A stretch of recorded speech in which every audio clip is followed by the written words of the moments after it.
Just wanted to share a few observations after the testimony today. I think we could all see what an incredible public servant Ambassador Yovanovitch is. We are so fortunate to have dedicated professionals like her serving around the world. She's served in some of the most dangerous places and has done so always with great distinction, with great courage under fire, sometimes quite literally. She showed that same, I think, level of devotion and courage and commitment to country today. So we're grateful to her. We're grateful to the other witnesses that have testified as well, who show the country what it means to be a public servant, what it means to be a career Foreign Service officer. We're enormously proud of them. That she had to endure yet another attack today, even as she was testifying for the President of the United States, is just appalling. But as we have observed so often, appalling in this administration is not the least bit surprising.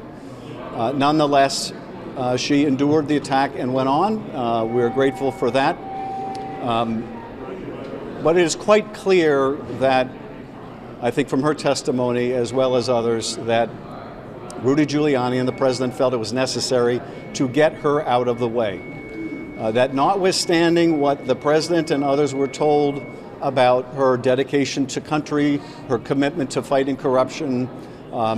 If anything, her commitment to fighting corruption was part of the reason why she was pushed out. Pushing her out made it possible to put in the three amigos to conduct Ukraine policy. If there were any doubt about why she was pushed out, I think the call record eliminates that doubt. It is apparent from that call record that the President associated his bias in favor of this corrupt prosecutor, Lutsenko, with the need to push out Yovanovitch, with the need to move forward with the investigations he wanted of his political rival. That a U.S. ambassador would be so shamelessly smeared and cast aside to further this corrupt effort just adds further insult to the injury done to the country and to our national security. Thank you. Chairman, real quick question. What's your expectation for next week? Can you help us understand why you have the witnesses paired the way you do? Is it the expectation that Fiona Hill's public testimony will be the last public hearing that your committee will hear in this impeachment proceeding? Well, we have, as you've seen, we've combined witnesses from time to time on different panels, depending on how long we think the testimony of any one witness may go. We've also tried at times to accommodate schedules, but mostly the witnesses have accommodated us. In terms of whether Ambassador Hill will be the final testimony, I'm not prepared to say. But as we have endeavored all along, we are moving expeditiously, but we are trying to move methodically. Chairman, on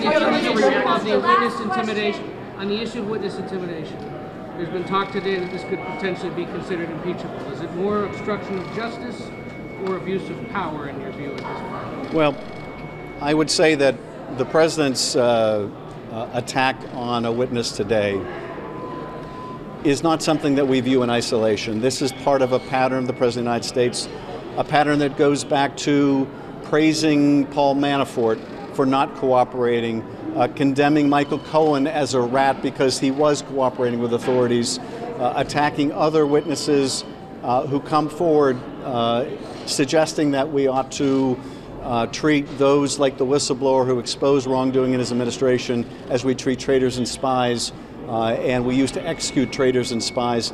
This is a part of a pattern to intimidate witnesses,